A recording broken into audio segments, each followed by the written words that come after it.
All right, we are live. Nice. We're live. We're live. Like live, like people can see me. It's alive. It's alive. Yeah. Let's Oh, get it. well, Yeah, let's do it, just do shall it. we? Yeah. Hi everybody, welcome you have to watch this podcast. I'm Alan. I'm Ryan. And I'm Devin. Yay! I can't keep that up the whole show. Welcome to You Have to Watch This Podcast. Each week on You Have to Watch This Podcast, we make each other watch a movie one of us has never seen before. This week it was my pick, and I decided to finally have Devin watch the other 90s Muppet film, Muppet Treasure Island, for the first time. It's been a few weeks since we've done a show. I am happy to report that my son is now home. He made We a just brief saw him. You just missed him. You all just missed him. He was going to do the show, Mhm. but he needed a nap. So he gave me his review of Muppet Treasure Island, which was Goo Goo Gaga. Oh, yeah. what a hot take. I Ooh, know, right? He's If I you're didn't gonna- think he'd be that critical of it. he's pretty insightful. I don't. I think Tim Curry scared him. Oh, no. No, it was Billy O'Connell at the beginning. Billy O'Connell. Before we get into today's main topic of Muppet Treasure Island, we'd like to talk about things that we've watched in pop culture over the last few weeks. And as you can see by the description of the podcast, not only are we talking about Tim Curry's Muppet film, but we're also talking about Tim Curry's other favorite word, spice. Because I saw a thing a few weeks ago, and we have it. I don't think we've talked about it on the show yet. I saw. Is it gonna go? Where is it? Why is it not going?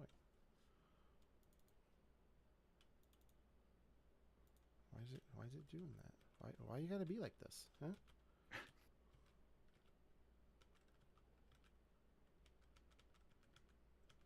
I guess I'll rotate through all of them. I saw Project Hail Mary. Did I talk about this on the show? You did. You I did. Okay. Yes. Yeah. Yes. Did you still? Is it still fondly remembered though? This isn't Still like finally remembered. Yeah. I couldn't. It's been so long since we've done the show. I couldn't remember if we talked about it. It's still good. That's right.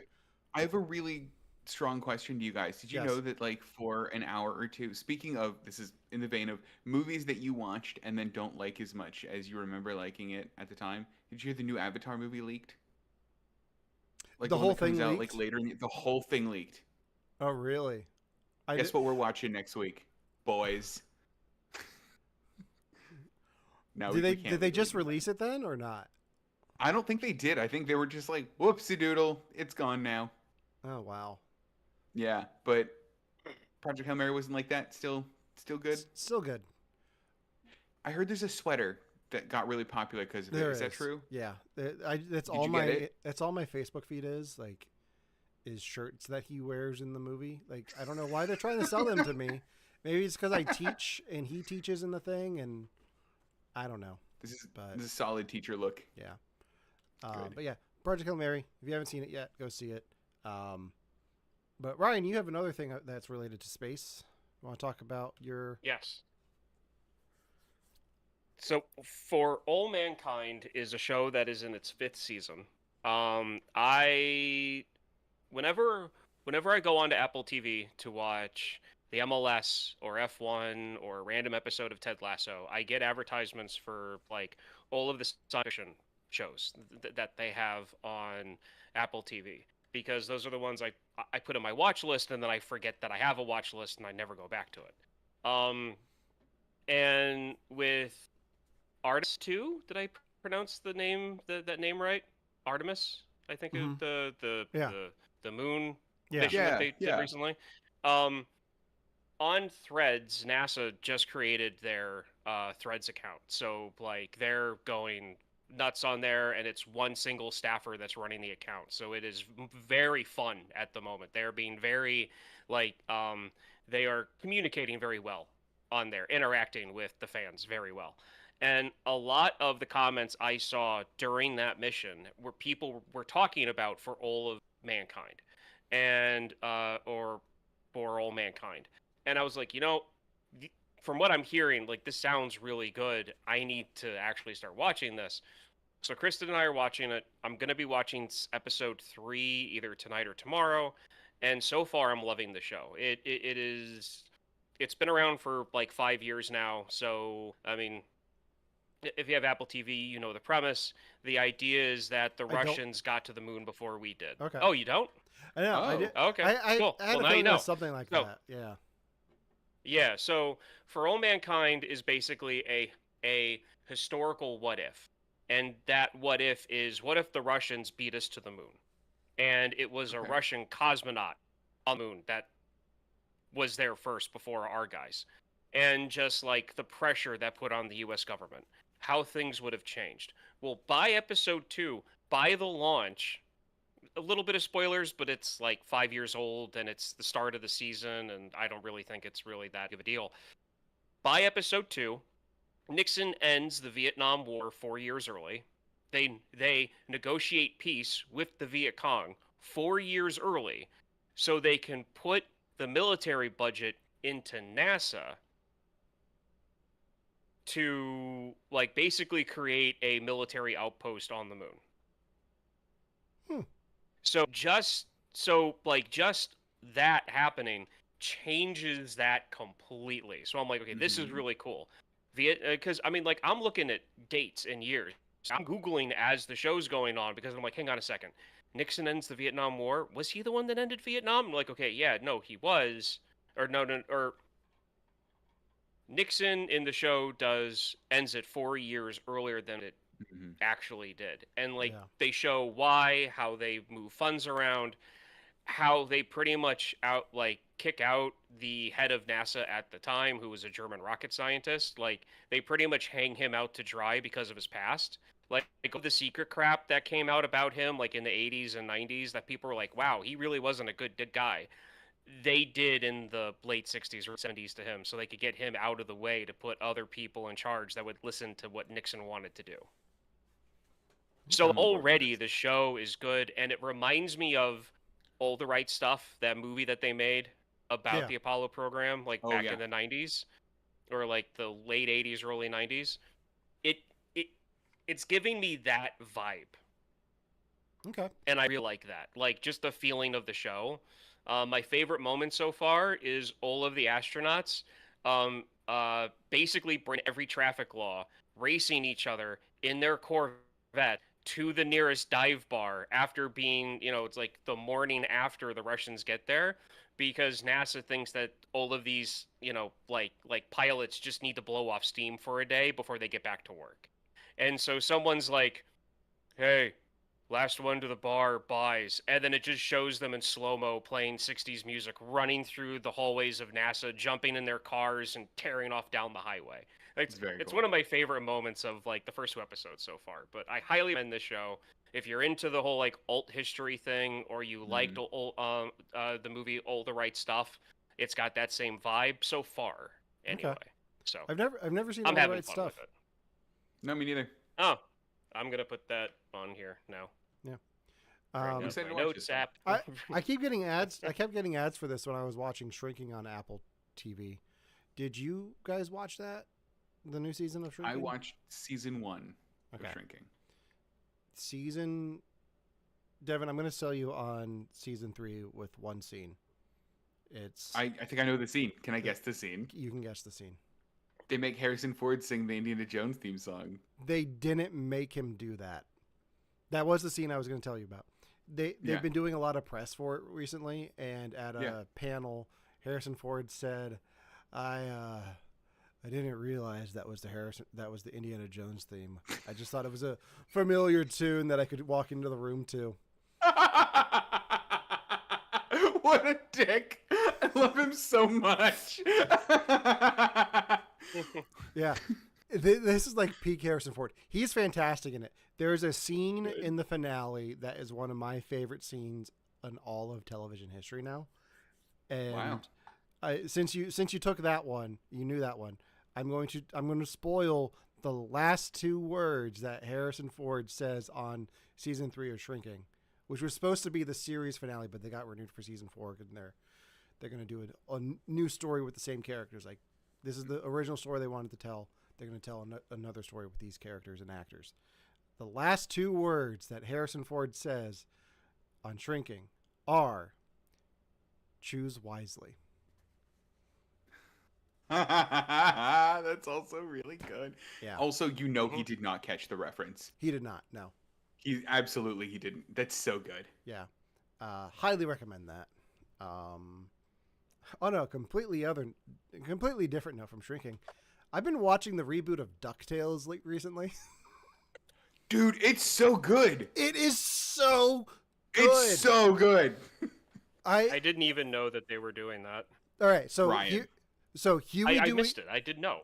Huey, Dewey, and Louie are voiced by Bobby Moynihan, Ben Schwartz, who voices Sonic, and I'm forgetting his name. Why am I? Danny Pudi from Community. Yeah. Scrooge McDuck is voiced by David Tennant. Mm-hmm. Certainly and is. It's fantastic. I put it on with the excuse of, oh, it's a cartoon. Franklin will like this. And then I just got myself drawn into it. I wanted to watch it for the longest time. I just used my son as an excuse. But I'm really enjoying the mystery of what happened to Huey, Dewey, and Louie's mom. Yes. And the callbacks to other Disney shows, like Darkwing Duck is a TV show within the DuckTales universe. The Three Caballeros show up with Donald Duck at one point. I'm still in season 2, but it's so good.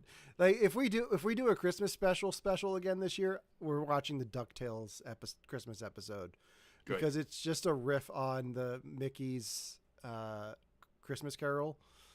Like they don't use Jiminy Cricket, but they have a Jiminy Cricket. Like it's so entertaining.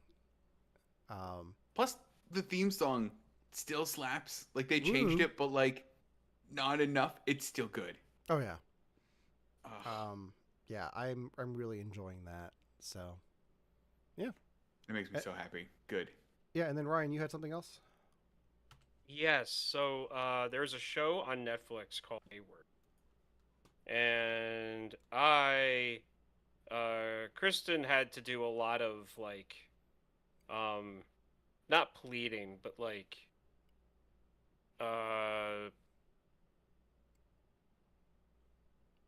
sorry, I was trying to bring it up on phone and it's not coming up. Kristen had to do a lot of like pushing and nudging for me to like watch this. And so I did finally a few days ago. And each episode is like 45 minutes, 50 minutes long. And every time it ends, I tell her there is no way 45 to 50 minutes is going by because it feels like 15. That's cool. It is it's one of those shows that like it's like someone pushed a psychotic domino piece over, and each piece as it hits the next one gets crazier and crazier and crazier and deeper into the like weirdness that is this weird like troubled teenage like school that kids go to, and what this school does to the kids to make them quote unquote better. And that has a question mark at the end of it. Like, are these kids really better when they grow up? It follows it follows two teenagers. One's very troubled, and the other one is just doesn't. It follows two teenagers. One that actually has trauma and some issues in her past that she needs to actually work on. The other one is just a normal teenager, as far as I'm concerned, with really over strict parents. It follows them. They end up at the school. It follows a cop and his wife, who is pregnant, who she used to go to the school, and he didn't, and he's never been to that town before. So, like, it's him trying to navigate what's going on, and like trying to figure out if what they're doing is legal or not. And then it also follows some of the kids that are there. The actress who played the mom in Hereditary, Yeah, Toni Toni Collette. Collette. she is the person who runs the school. Fuck. You sold me. You sold me. That was it. I love Toni Collette. I love everything she does. And she is amazing. She is Yeah, she always amazing in is. this. She always is. And she has a knack for picking really interesting like stories and like things that like stories and narratives. And it's just I can't say anything else that I've already said because I don't want to ruin anything about this show.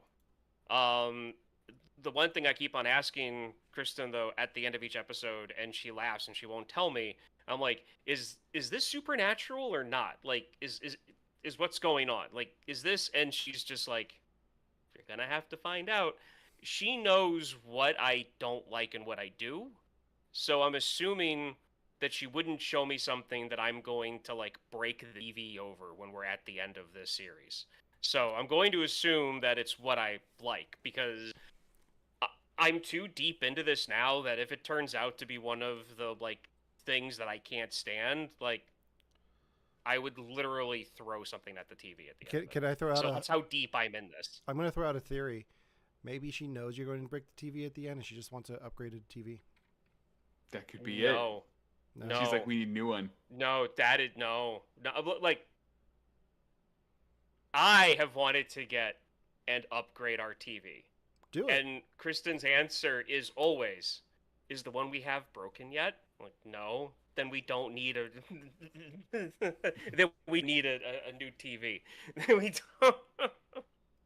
I love that you're this into it though. Like I love that you're at like TV breaking level if the twist doesn't twist the way you want it to, or like the reveal doesn't not reveal the way right that I want it to. Just one of the like 2 or 3 things that I can't stand. As in, like it's like if it's all in someone's head and like it starts back at the beginning, like no, waste of time. Don't. No, I am sick and tired of that. Like no. Here comes a trip to Best Buy. Yeah, pretty much. And one of the things that this show almost did at the beginning was that it was trying to drive home a point about 2 of the characters. Mm-hmm. And I was like, okay, I get it. Like, it showed them together for one day. I'm like, okay, I get these 2 characters. I'm fine. And then they had to do a second day with them. And, like, I was telling Kristen, like, is this how the show's going to be? Because I'm really not liking this. Like, I feel like I'm getting pandered to. Like, sure, the end of, like, the end of 10 Cloverfield Lane. Awesome movie. John Goodman, amazing. Yeah. The entire movie is fantastic. It's amazing. Except for, like, the last 2.5 minutes. And it's when she gets on top of the car and she sees the UFO in the sky and then it flies over and it's distracting. Movie. Done. As soon as it gets close enough for, like, even someone who doesn't get that it's a UFO, like, oh crap, that's an alien. He was right. Now she's in it, and then movie over. Like that's the emotional cliffhanger that I feel that movie deserved for an ending. But no, it comes over, it picks her up in the truck, and then it drops the truck, and then she has to run away, and it's like 2 minutes of her running away from a UFO. And can I fight you on this for a second? Yeah. Her character arc concludes when she fights the UFO and then decides to join the larger fight. Like it concludes the mystery arc, you know, and takes the mystery farther, but like she grows as a character because of that last scene. That movie was made for a sequel and it never came out. Yes, it did. Didn't it? The Paradox thing? I mean, there's a Cloverfield 3.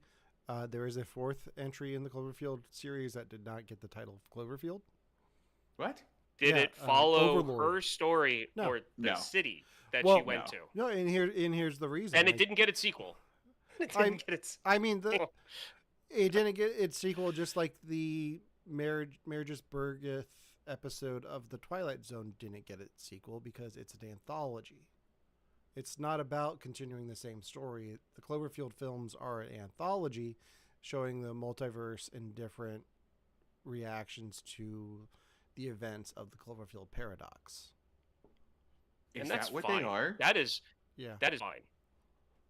Yeah. I didn't know this. That is So there's completely one fine, where but the Overlord is a bad robot film that was originally called Project Cloverfield, but they changed the name after the fallout from Cloverfield Paradox to Overlord, and it's like a Nazi zombie thing. What? And there are rumors that there's. I had you guys watch that. That's part of Cloverfield. I didn't watch that. I think you guys watched that without. I had you guys watch it. I think I had you guys watch that together. You had us watch Dead Snow. Yeah, you had us watch Dead Snow. That's a different. Are you one. thinking about Dead Snow? And then I had you guys watch the one about the paratrooper and the Nazis, and they needed to blow up the church. And they go into the church, and in the basement of the church, there's a lab, and there's a serum that turns people into like Doesn't sound unbeatable familiar. zombie monsters. No. I went on about Stan Musial in that episode because they bring up Stan Musial, and they never bring up Stan Musial in anything, and they did in this. I remember talking to you guys about it. Was I here for this, Ryan? I don't think we've done this one. Hold on, I'm looking this up. I'm checking this out. Well, anyway, there's rumors that there's going to be another Cloverfield film that comes out this year called the End of Oak Street. Really? Yeah, starring Anne Hathaway and Ewan McGregor. That's a hell of a cast. Yeah. The Platt family bands together to navigate the new surroundings after a cosmic event transports their suburban neighborhood to someplace unknown. What's in the someplace unknown? Dinosaurs. What? Yep. Cool. I like that. I'm on board. Cool. So, Yeah. Anyway, case in point, I don't want this show to leave me like how I felt after Cloverfield 10 Lane, because as far as I'm concerned, that movie should have ended when you get the pit in your stomach of, oh crap, John Goodman was right, and then movie ends. And then it leaves you with that very uncomfortable feeling of like, she needed to get away from him, he was crazy, but he was right, and like, where is she safer? Yeah. Not with him. I need to rewatch Not up there 10 either. Cloverfield Not up there Lane. either. I want to. I miss me some good John Goodman. I recently set up a Blu-ray player in my basement with the projector. I think that might be the first one I watch. Is 10 Cloverfield Lane. So. Also, Ryan. Yeah. It cannot find Overlord. I have no. Make us watch that next. Yeah. That's the next one. And then we'll know. No, like, I already have my movie pick for next, but I will. But that's coming on. It'll be the second time. Or will it? Or will it? Oh, yeah. No, it will. Getting further away from the Cloverfield films. Oh my god. Let's talk about Muppet Treasure Island. Completely unrelated. Yeah. On a different note, we're going to talk about Muppet Treasure Island. This is a film that I had seen before, Ryan had seen before, but Devin had never seen. This is a 1996 Muppet film starring Tim Curry, Billy Connolly, Jennifer Saunders, and the Muppets. This is directed by Brian Henson, son of Jim Henson, who also directed Muppet Christmas Carol. This is a film going back to my childhood. This is a film that I'd seen a few times on like television, but it was never my favorite. I like the Muppet Show. I like Muppets Tonight growing up. I never really owned any of the Muppet movies. But this one is just I've been wanting to revisit this one for a while now, and I finally decided, you know what, we're going to do it on the show. So that was my excuse to revisit this one. Yeah, that's my history with the film. Ryan, what's your history with Muppet Treasure Island? Since it came out, I had this on VHS. I had it on DVD. My cousins had it on VHS. They had it on DVD eventually as well. It was a movie that when I'd go see them, it was one of the movies that would go on. I remember when I was a kid, it being one of my favorite Muppet movies that we had that I would watch. Tim Curry is probably part of the reason for that. But yeah, this is just like one of my favorite movies from when I was a kid. All right. Now, Devin, before we get into what you think of the film, give everyone a refresher on your history with the Muppets. So I watched the original like OG Muppet show quite a lot when I was a little kid. I probably had a couple of Muppet books, but I had never seen a Muppet movie until I was in college and watched the one with the guy from How I Met Your Mother in it. Jason Segel. Jason Segel. I can't remember. It was just called the Muppet movie. Like, is that the Muppets? The Muppets. The Muppets. That was my first Muppet movie, and I liked it. I liked it quite a lot. I thought it was weird there was a human Muppet, but I think I'm in the minority there.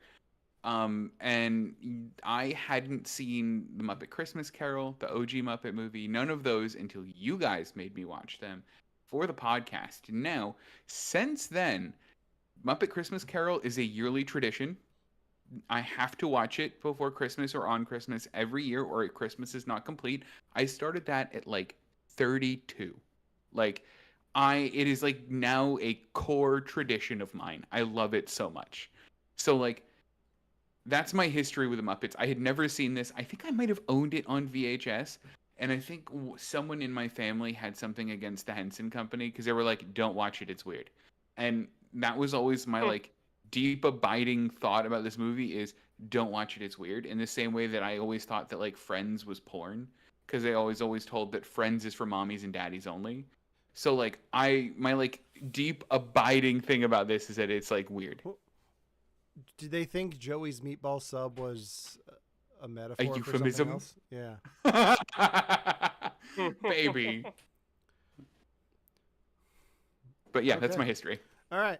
So, given your history, what are your thoughts on Muppet Treasure Island? Tim Curry can fuck. Oh my god. Like, what? That's it. That's We my don't normally review. come out of the gate as a rated R show, but we are tonight. Sorry, I'm gonna move to that. Smashing. I believe he calls it smashing. That was honestly, it was weird. It was probably about as so. Okay, movie opens. Whatever. Movie opens and I go, oh, it's Treasure Island. I know Treasure Island. We're in the Admiral Benbow. There's Jim Hawkins. Oh my god, I'm gonna fall into this like a nice warm fleece blanket. And then like the movie goes way left of source. And it does this like really interesting job of going like, Devin, this is the Muppets you know and love, and this is the Treasure Island you know and love, and then going, but here's the thing. And I wouldn't ever love the thing that they would always like that they would bring up. So like the opening bit, I'm like, this is how you open fucking Treasure Island. Any version of Treasure Island. Like not even just a Muppet version. Like, sure, there were Muppet animals, but like, this is a great way to open Treasure Island. And the song is killer. And I went, I love the Muppets. I love the song. This is awesome. Then Jim Hawkins started to sing, and I went, oh, I might hate this movie.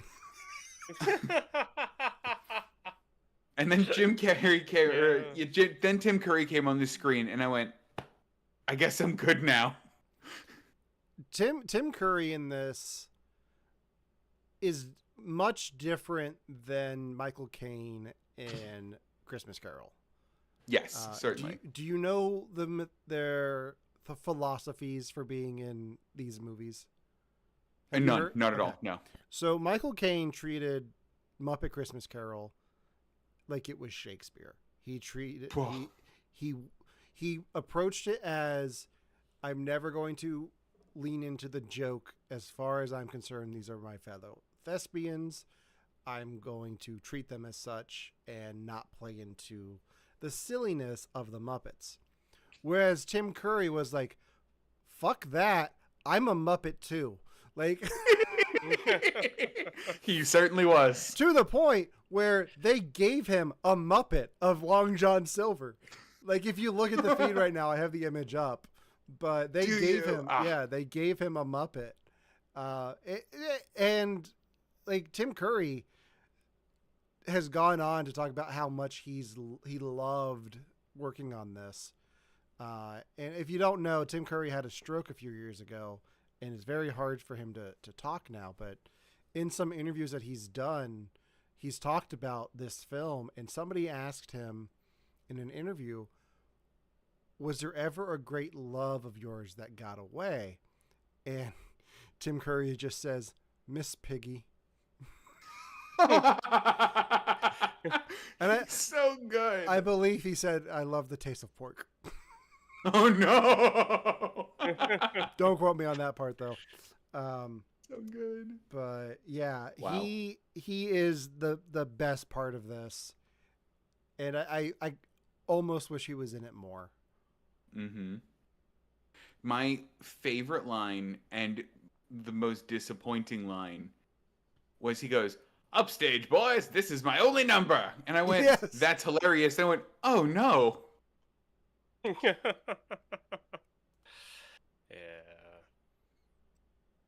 So hold on. Yes. Do you guys, so now that you guys have watched this, this is like is a tradition for you guys. Does it get more coherent? Like, I wasn't expecting cabin fever, like, to just show up. I wasn't expecting, like, after they, like, leave the island, them to, like, dance off. Like, So full disclosure, I haven't watched this since probably the early 2000s. This is not wow. in my rotation of Muppet stuff. It is now because I have it on. I have 2 copies of it on VHS now, and my son enjoyed it. The only reason this came to my mind though is he's been watching the Disney sing-along songs on YouTube, and there are Muppet sing-along songs too, and they did a Muppet version where I think it's Cabin Fever, and the other song they do on the ship. But then it's just the pirate characters singing other songs about being pirates. Oh. Like, not from the movie, just they did it for this VHS tape. And I was like, I need to go back and watch this movie because it's been so long. And from watching the it's been so long that even just watching that Muppet sing-along video, when Jim Hawkins comes on and starts singing, it's like, oh no, I don't know if I'm going to like this. But then Tim Curry's right there, and it's like, okay, like That's it. He lulls me back in. Ryan, did this hold up for you? Was this like, do you watch this regularly? I know you like watched it a lot. So I used to watch it a lot, and it was just one of those movies that kind of fell off for me. And I would catch maybe the end of it if it was on TV, or it would be in something that somebody was discussing about, and there'd be a clip like, "Oh yeah, that's right, Muppet Treasure, Treasure Island. I remember that. That was fun." But then I wouldn't watch it again. So this is the first time I've seen it in forever. I can't really give you an age or a year because it's been that long. But yeah, I mean, most of it I was surprised that I actually most of it I remembered, which I was surprised at. But yeah, the Hawkins character with singing, I get that they were trying to keep it British, and he's a young boy, but they could have gotten someone who wouldn't break glass on the high notes like that. Yeah. They definitely could have gotten someone who maybe would sing a little bit lower. But other than that, I mean, I think my favorite bit in this movie has to be the rats on a cruise. Just every single time they showed them, the whole thing of Fozzie Bear throwing throwing liquor out, and then you got the rat comes up and says, "You're peeling the paint off the shuffleboard, off the shuffleboard, deck or whatever, like that." And then at night when you got the band singing and all having their the rats are having their luau out on the deck, that to me, that's just my favorite that goes through the whole movie. Yeah, Rizzo saying, if the treasure thing falls through, at least we're not losing money on this trip. Originally, according to IMDb, they were going to split the character of Jim Hawkins into 2 characters to be played by Gonzo and Rizzo the Rat. It would have been Jim and Hawkins. That's the joke I was gonna make about their name. That's really funny. Honestly, I would have liked that better. I thought Jim was fine. Like, no disrespect to the child actor at all. He was great, like in it, and Mhm. I don't think that it was necessarily his like singing that I didn't like. I think it was the Yeah. songs that he was given. Yeah. Like his first song is very thin. Like there's not a lot going on until like Rizzo and Gonzo hop in. The song, like the fun songs are the strongest ones in this. The ones that Yeah. they use for the plot aren't as strong as they were in Muppet Christmas Carol. So here was my like real take with the movie is that comparing it directly to Christmas Carol, because that's gold standard Muppet movie for me, is like you largely have the plot of Christmas Carol and it doesn't feel like they did much to stand in the way of the plot. They like input some jokes, they input some like one-liners and some characters that like, weren't necessarily always there for the sake of the Muppets. But like you didn't have like the Swedish chef and then someone turned to camera and go, we had to fit him in somewhere. You didn't have like a cabin fever scene that like felt like they needed to hold the plot for Muppets and then okay, now we can get back to the plot. Like the Muppets feel more at odds in here than they do with Dickens, which is wild, but like is true. Like it feels like to do fun Muppet things, you have to stop the plot of Treasure Island, but you didn't have to for the other one. Did you guys have that? Or is that like me overanalyzing it? Well, I don't think so. Have you guys ever seen the Disney Treasure Island movie from like the dead Disney era in the 70s? From the Yes. there's the one, yeah. I did. Okay, so I remember seeing that when I was at one of my one of my many stints at Children's Hospital of Philadelphia when I was a young kid. They had a channel, several channels that would just play like kid stuff, kid entertainment. And the one channel was just Disney movies. And unfortunately, it was like a 3-block day where they were showing all of the live action films from that era of Disney. And I avoided it like the plague. But I saw Treasure Island on there. There was nothing else on, so I put it on. And I remember like halfway through the movie, I was looking at my dad and I was like, and I laughed when I said it because I remembered the line from this movie because I think it was just after Muppet Treasure Island came out. So I was like 11 or 12 years old. And like I remember looking over at my dad and going, "Disney made this for kids?" Because it wasn't like kid entertaining like the other movies I've seen from that era. Like it was just a straight up adventure pirate movie for like anyone. Like, and so, like, to interject Muppetness into that, you would have to kind of break up the story a little bit to kind of be like, hey, we need another funny number in here, and there's nothing really that leads itself to that. So why don't we have, like, some song about them going crazy on the ship, and then we can interject the Muppets here a little bit. So, Devin, I don't think you're overanalyzing it. I think we needed to break this up a little bit to put in some Muppetness in it, because it is it's kind of a serious storyline. Like, yes, it's pirates and adventure, but like, it's not a happy storyline. Yeah. At all. I guess that's fair. I mean, yeah, it felt like there was a different way that you could do it. I don't know. I hold while I write my spec script for Muppet Island 2 or Muppet Treasure Island Electric 2. Boogaloo. Electric, but it's just gonna be 99% Tim Curry. You know, I was doing some research, and I was after I saw this, like, did anyone ever do a sequel with Long John Silver? No one's ever touched Long John Silver. Like, I'm sure there's like fanfic, but there's never been like this is the unofficial sequel to Muppet to just Treasure Island in general. Like, what does Long John Silver do after this? He opens up a restaurant chain of largely mediocre fried fish. Mediocre. That are sometimes merged with Pizza Huts or Taco Bells.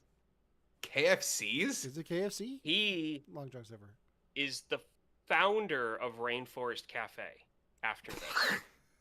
Of course he is. This one is. This one certainly this is on John Yes. Silver. And in the corner, there's a gorilla. Yes. This John Silver, the sequel to this is him getting to the island, surviving there as long as he can, making friends with the pig tribe. And then because he was playing the cook, but you can only pretend to be a cook if you know how to actually kind of cook things. Yeah. So, and then it's him going like, you know what? I think I have an idea. And then he gets, some of his buddies that he's made, and they create Rainforest Cafe. No, what he does is he writes down the idea and like, in 200 years, my heirs, you need to do this. I have an idea for a chain of tourist trap restaurants to put in every major city. I think it would be funnier if because this is the Muppets Long John Silver, so you putting craziness in here. He creates the restaurant on that island in the actual rainforest of that island. So when people pass by the island, they stop and they eat, and he becomes, kind of like this entertainer. And then it's there, and he gets on his deathbed, and then the tribal leader is like, you can't go. You're the only one who can run this thing that we have going. We didn't want to show you this because you're an outsider, but you need to come here. And they unfurl the fountain of youth that's on that island. So he is still the CEO of Rainforest Cafe. He's still doing it. You know what? The fountain of youth led him to discover? What? The time warp. The time warp. There's actually a bit about Rocky Horror in the trivia here I wanted to share with you guys. Kevin Bishop, who's the actor who played Jim Hawkins in this, said during the scene in the crow's nest with Tim Curry, he said, I mean, be honest, Tim, the Rocky Horror Picture Show, those fishnets, you're never going to live those down, are you? And Curry responded, not as long as wankers like you keep bringing it up. You really are a sublime wanker, Kevin. Like, what a good answer. My goodness. Tim Curry's the best. He's the best. He's the best. Okay. Question for you guys then. You have to watch a Treasure Planet or Treasure Island or Treasure something. You have to watch an adaptation of Treasure Island. Where are you going? Are you going the 70s Treasure Island? Are you going Muppet Treasure Island? Are you doing Treasure Planet? Like, where do you go first? Like, where does this rank in the lexicon for you? Movies. I'm just making sure I'm not missing one. So there's like from like the 50s to like the 30s to the 90s, there is a flurry of Treasure Islands. And I don't know why we became so obsessed with it. And then it kind of dropped right off. I think the oldest one was 1917. It's gonna be this or Treasure Planet for me. Yeah. Yeah, no, it's this, and it's only this. Excuse you. There's no Creed in this. Creed's not in Treasure Planet. That's Titan. Wait, who sings? That's Johnny Resnick from the Goo Goo Dolls. Is that who sings it? Yeah. Oh. I thought Titan AE was lit. I need to watch it. I haven't seen the films. So I can't. I had that soundtrack. I just remember the soundtrack, and I remember the trailers for Titan AE had Creed. Can you take me higher? Oh, it did. Oh, okay. We have to rewatch that movie. I'll pretend I didn't see it so we can watch it for the show. I hate the soundtrack. I don't know if I've ever actually seen it. My favorite CDs. You've never actually seen it? I don't know. All I know is AE stands for After Earth. It does. Yeah. But no, I'm with one of you where Treasure Planet is first for me and this one is second, and probably the 50s movie is third if I'm watching Treasure Island adaptation. Yeah, Creed is not on the soundtrack. They might have used it in the trailer. I was wrong. It was the main singer from Goo Goo Dolls. I'm Still Here is what I was thinking of. Yeah. Oh, I know. I have a photograph of that scene that I see every day in my hallway. Wait, really? Yeah. It's very cool. Devin, I had a meltdown over this with you when we talked about this initially because I told you, unfortunately, that I wasn't really a big fan of the movie. Like, I get why Treasure Planet is, awe-inspiring for people, and it's, they love it, and it's their first pick. I'm not hating on that. Everyone has their own taste. I have a problem where you and I were talking about the whole thing about Treasure Planet, and it was just a metal stylized wooden ship floating through space, and they wearing like spacesuits or anything, and you were like, no, but it's the ether, and I'm like, but they use the word planet, and planet means space, and space is a vacuum. And is there like a force field around the ship? And we talked about, no, there wasn't a force field around the ship because it's the ether, and they can be like, but no, but there's a planet, so that means space, and space means vacuum. I can't do Treasure Planet. I didn't grow up with it. It's not a vacuum. I'm sorry. It's more like a Swiffer or like a Roomba in that one. It's not space. It's space. Back to Tim Curry. You still need a space helmet in space. You can't just breathe on an open deck of a ship in outer space. You can't just... So, okay, Tim Curry of it all. I need to know, what is your favorite Tim Curry movie? if we're picking like, if we have to show, if somebody walks into this podcast and goes, why are these three grown men obsessed with Tim Curry? What are you showing them first? Clue. Is it Clue? Is it Clue. Congo? It's Clue? I'm pretty sure his top four are like three of them are the ones we're gonna pick. Pretty sure I'm gonna say I say Clue, Ryan's gonna say Congo, and Devin's gonna say Rocky Horror Picture Show. How are you this good? Is that what you're gonna say, Ryan? Was it Congo for you? Yeah. Yeah. Because we've talked about this every time Tim Curry is in a movie that we do on the show. We talk about this, and those are always our answers. I think that always every time Tim Curry's like even when we did Congo, it didn't come up as much as every other time Tim Curry's in a movie that we talk about. Listen, I like that we're becoming self-aware as a podcast, though. We've done this now We've talked about this, Devin. We've covered this. Yeah. Although this makes me feel happy. We've never done Overlord, so. I swear to God, it's got to be a lost episode because I have distinct, concrete memories of us talking about this, about that movie, comparing scenes to Saving Private Ryan, comparing scenes to Band of Brothers. Like, I have full-on memories of us talking about this movie. I've got nothing in the YouTube archives.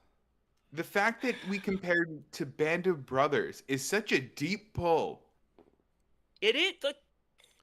I'm not making this up. I'm not making this up. Ryan, I now want this conversation. I want to be comparing to Band of Brothers. Were you on another podcast doing it? Like, did you go to... Are you cheating on us with I'm the only second doing podcast? This podcast, to be honest, I only have enough energy in my body and my life for one podcast, and it's this one. Okay. I wasn't sure if it was like they invited you on to guest on a podcast or something, but no. All right. I mean, I've done guest appearances, but with you guys, like Yeah. I don't want to be weird. I do guest appearances without you guys sometimes. That's fine. We know you've talked about it in the past. That's fine. I miss you every time though. Yeah. All three of us have agreed that it is okay for you to see other podcasts. It's We're in fine. an open podcasting relationship. Yeah, it's where about Devin's the only one doing anything about it. But you two might someday, and the fact that you're able to is good enough. Oh no, I have a whole nother show that I do. I just don't do that often. So, but it fits in the title of the other show. It's brilliant, but lazy. Yeah, exactly. Yeah, it's perfect. And to be fair, the last few months, I haven't really been lazy. I've just been absolutely haven't. Brilliant, but busy. Yeah, you have been certainly. Yeah, but we'll get back around to it. Shout out to Josh Howell. Check out his new book. What is it? We'll have to have him on to talk about it. I would love to. Yeah, because I read his last one and liked it a lot. Yeah. I have to tell you an experience I had with this movie. So sorry, I need to bring it back to this. I forgot to tell you this. I let it ride last night with Disney Plus. I finished Muppet Treasure Island, which is like, let's see what it plays next. It played the original Muppet movie. Didn't I sit down and watch all of it again? That movie holds up. That is a good movie. Mhm. And it is so unfair to watch that movie right after this one because it's just the better movie. Mm-hmm.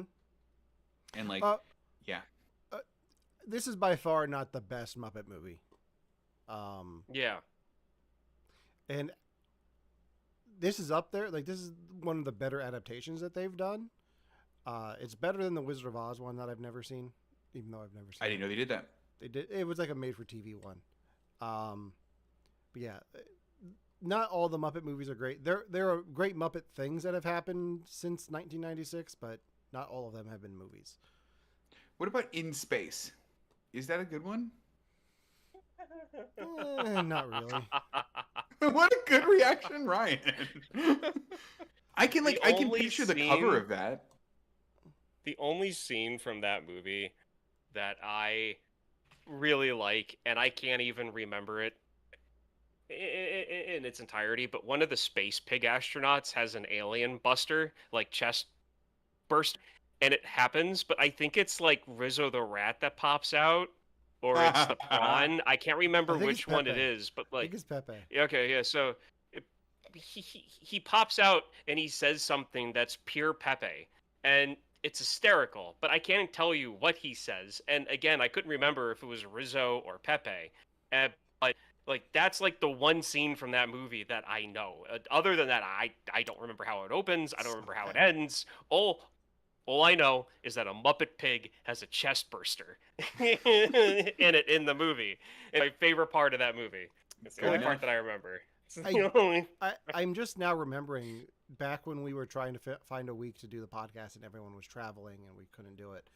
I Mhm. wanted to do this movie because the Muppet Show special on Disney Plus. Did either of you get a chance to see that?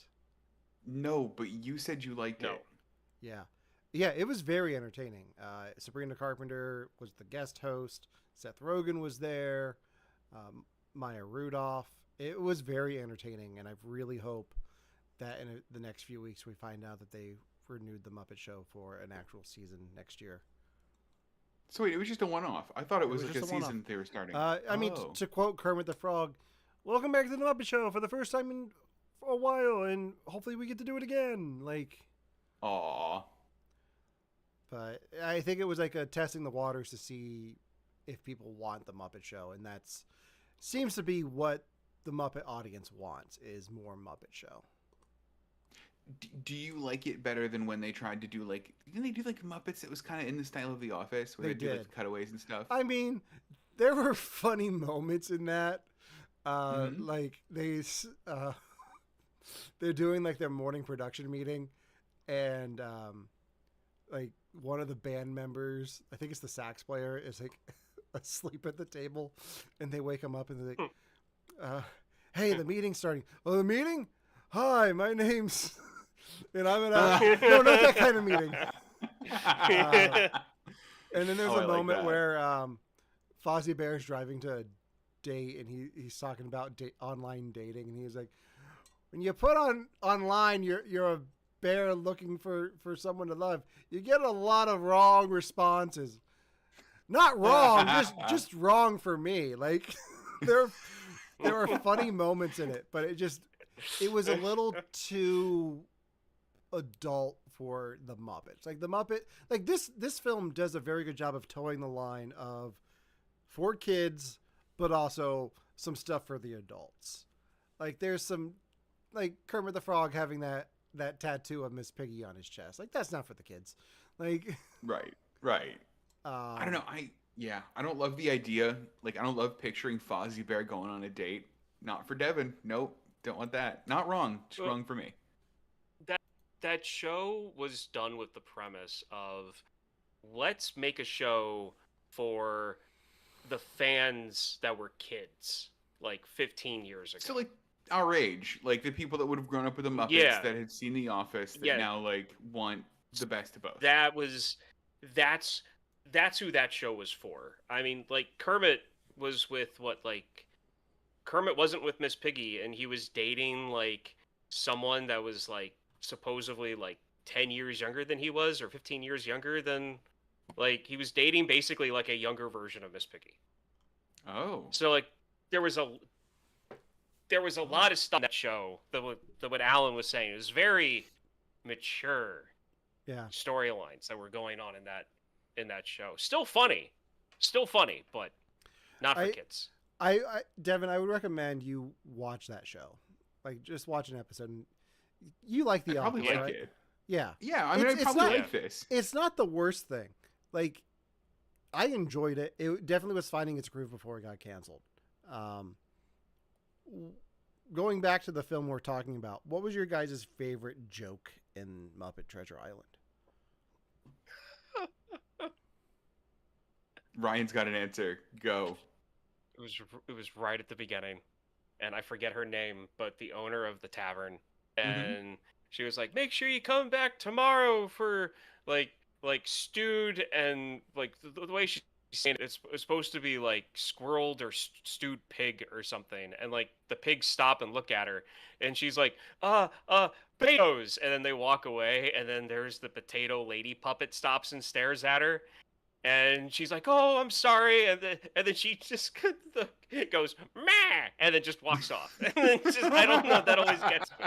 Always gets it right at the beginning. Devin, how about you? Dead Tom. It was they killed Dead Tom. He's been dead the whole time. He's Dead Tom. I like Dead Tom. Mine was big fat ugly bug face baby eating O'Brien, and it got such a beautiful iron like. Angel Marie, aye, like. That's so. Yeah, I forgot about. I also that like what an imagination. First pirates, now talking parrots. What's next? A singing, dancing mouse with its own amusement park. I did like that one too. Yeah. This comment is more for Devin and Okay. Alan. Unless Alan has gotten into something that I didn't think he was actually into, but no. I feel like Muppet Treasure Island has to be a movie, or at least a play, or a stage play in the One Piece universe. Because how else does Monkey D. Luffy get an idea about what pirates are about, unless it came from this movie? That's it. This is his direct inspiration, and you can't convince me otherwise. Yeah, so I mean, like, this movie has to be where he got his idea of, like, because his concept of what a pirate is completely messed up, but it works. But whatever. I don't want to get into that. I just wanted that, like, this movie has to be why. Like, he saw it as a little kid. His father figure was I forget his name, but the guy he got the hat from. Like, that was his father figure. He was a pirate. And he saw this movie when he was young, and he saw the song that Tim Curry sang about like how pirates are honorable men. Brotherhood of Pirates. That's where that's where he got this whole idea that pirates are out there for adventure and helping people. And it makes I get it. I'm on board because that fits his view of what a pirate is. I'm on board. Al, do you know anything about One Piece, or did you watch the election show on Netflix yet? Okay. No. Okay, so. Okay. The last thing I took note on in this is, you guys notice who did the score for this? No. Hans Zimmer. Wait, really? Yeah. So. Wait. Seeing Pirates that. of the Caribbean guy? Pirates of the Caribbean guy. Yeah. Mr. Canceling his concert in Baltimore at the last minute. I'm never going to let you live that down, Hans. He's listening. He knows. He knows what he did. Yeah. Wow. Wild. I just can't buy tickets to concerts. Like, it's just bad things happen. You're not allowed. Yeah. You're not allowed. You have to have them gifted to you. I mean, yeah, exactly. But, yeah. So I was like listening to it. I was like, I can kind of hear where he gets the pirate stuff. Like, you can. It's like a little bit of a demo for that. I need to listen again. That's crazy. Yeah. But yeah. All right. My last question for you guys before we wrap this up is, what other literary tale would you like to see adapted by the Muppets? Flowers in the Attic. Dostoevsky's The Idiot. Done. Okay. There it is. What'd you say, Ryan? Flowers in the Attic.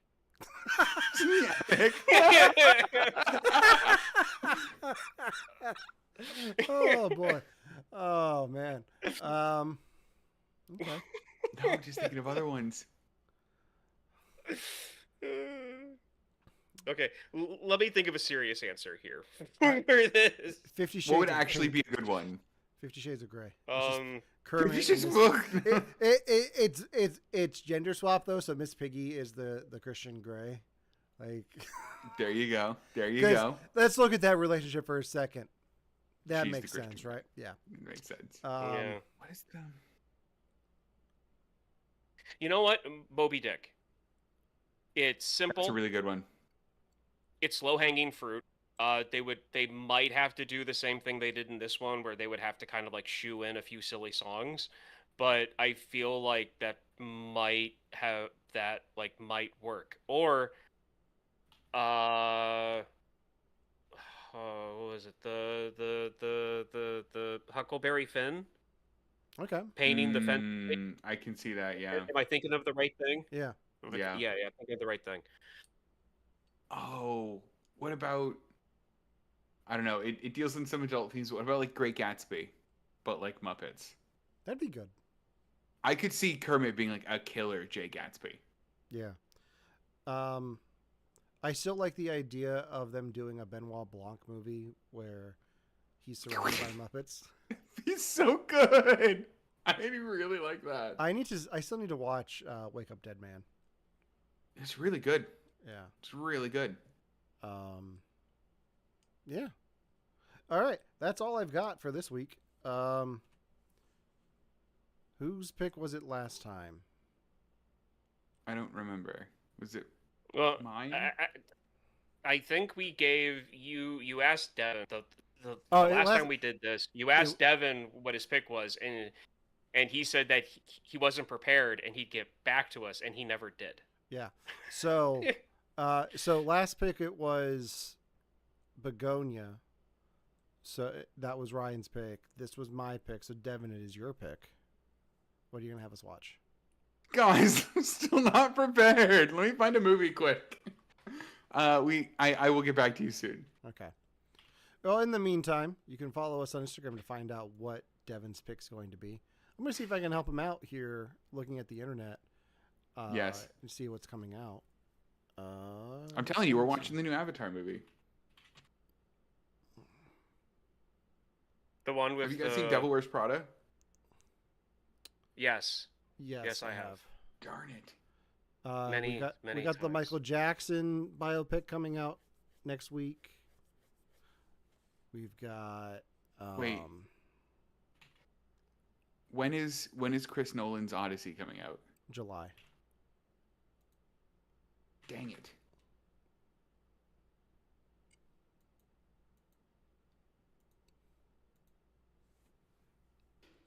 For all the ways you watch, you're with me. Okay, I'll come up with one. Okay. Yeah, Devin's come going to up come with up with one, and hopefully get back to us soon. So we'll post that on Instagram. Yes. Follow us on Instagram to find out what we're going to be watching next week. You can subscribe to our YouTube channel to watch all of the backlog episodes of the show that we've done, except for Overlord, because that one doesn't exist. You can like us on Facebook, follow us on Instagram, follow us on Twitch. We stream there as well. In the meantime, for You Have to Watch This podcast, I'm Alan. I'm Ryan. And I'm Lose my Devin. mind. Shiver me timbers. Have a good night. Yay.